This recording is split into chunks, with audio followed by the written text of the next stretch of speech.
Hello, thank you for watching my video. My name is Jarrell Aiden Mercurio. Today we're going to be discussing the 666. Now, in Revelation, it talks about the name, the number, and the mark of the beast.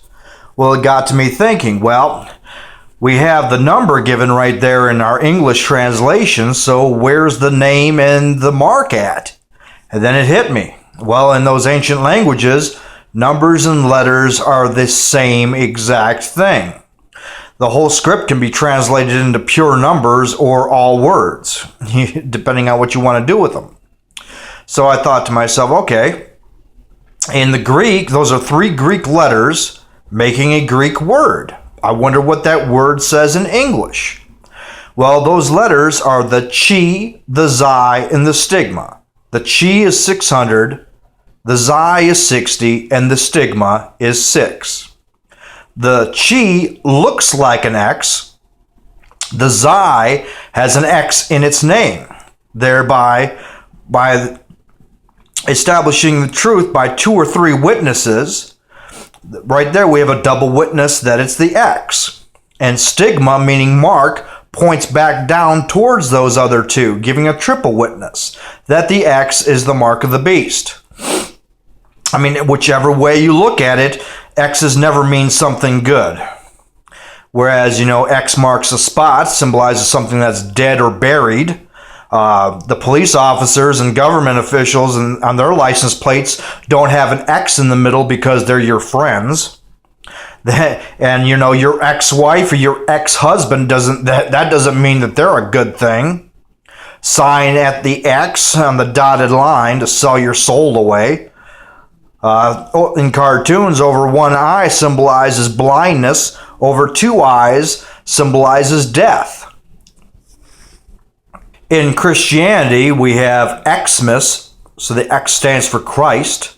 In Judaism, the Chai is around their necks, and to them it means life. Yeah, a really shitty one probably. And in Islam, you have the appellation to their names, such as Malcolm X. So it's in 3 different sects right there. Now, in this end time, we have Generation X. The X is always emphasized in everything, whether it be extra or whatever. The E is always dropped off. We have Xbox. And to get rid of it because it's on their Confederate flags. Well, the way I figure it, it's just giving us a reason to remove more leaven and paganism. Now, a lot of people say, well, it's St. Andrew's cross. That makes it a good thing. Well, since when? If St. Andrew had been sacrificed on an idol of Baal, would we be, idolizing Baal and throwing him all over the place? No, I don't think so. To go back to one of the original Confederate flags that looked a lot like the Union flags. We could put those up, Take down one Confederate flag, put up a better one. Tav is an unequal formed cross like we wear around our necks.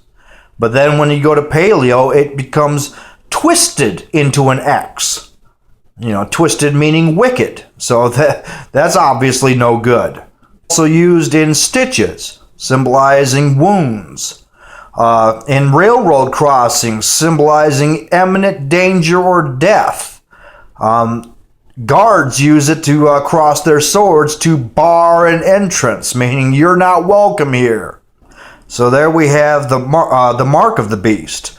Well, that still leaves the name. Now everybody says anything, anywhere from Nero Caesar to Henry Kissinger to Hillary Rodham and Clinton and William Jefferson Clinton and tons of different names that add up in different ways to the 666. Now, granted, that means an adherence to or connection to the beast, but it in no way identifies the beast. We need 2 or 3 witnesses in order to establish truth, not just one, and going all willy-nilly. Letters of the 666, the chi, xi, and stigma. The chi makes a chi sound, or G, or J, depending on how you want to say it. The xi makes a Z sound, and the stigma makes an S sound. So one interpretation is in the Greek Jesus, or in the English Jesus. It may be pronounced differently in Hebrew, or maybe differently in Greek as well. But the main thing is to prove that it doesn't say that in the English. That specifically does not say that word, that name.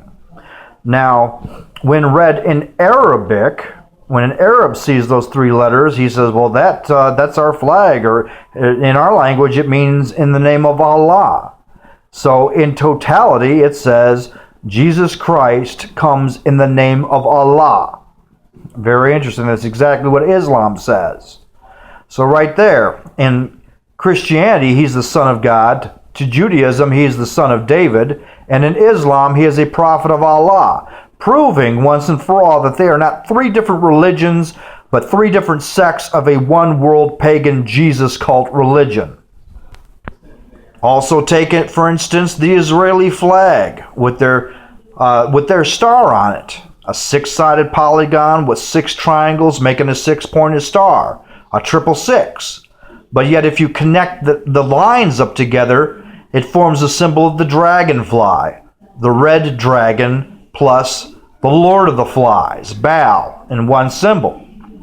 And the I and separate it into the I and the X. I and X equals serpent, or the number 9, serpent.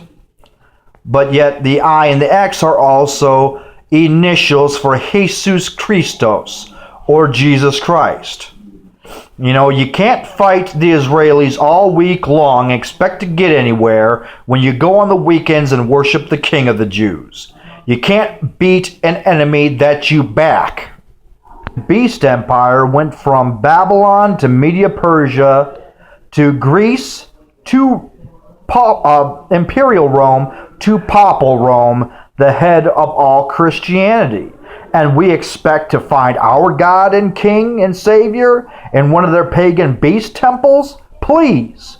When it reigned supreme and Jesus Christ was in power, we called that the Dark Ages, where the people that held to the true belief were tortured, murdered, and burned at the cross, and we had the plague, the Black Plague, on us.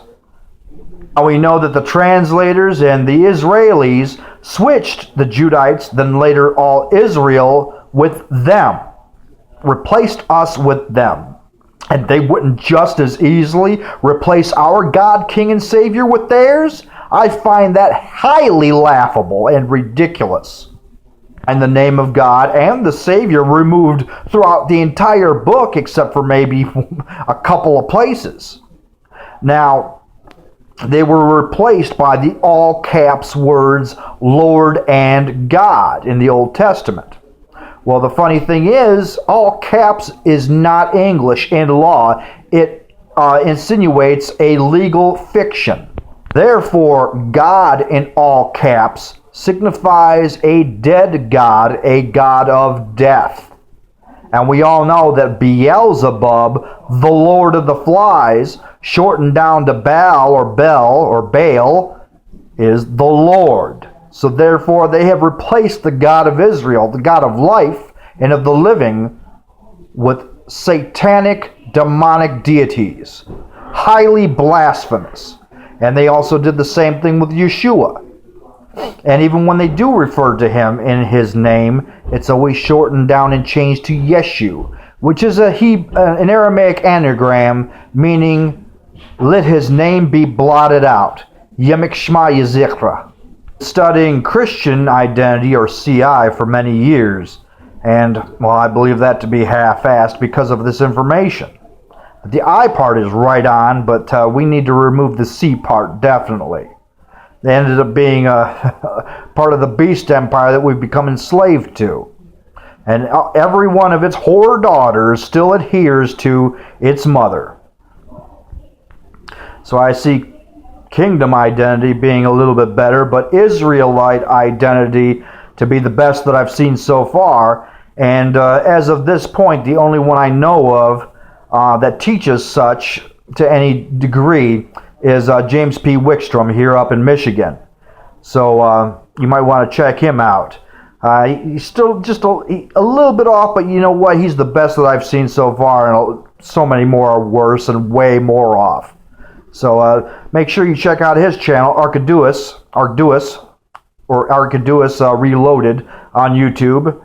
He's a fantastic teacher, speaker, and so far the only one my dad has ever stopped to watch. He actually turned the TV off to watch him. He doesn't even turn off the TV to listen to me.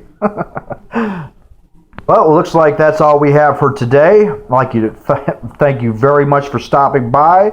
It was very nice discussing with you these topics today. Feel free to like, comment, post suggestions for further topics in the future, subscribe, and post a video up on your wall directing them here. And welcome to my channel. Thank you very much, and you have a very nice day.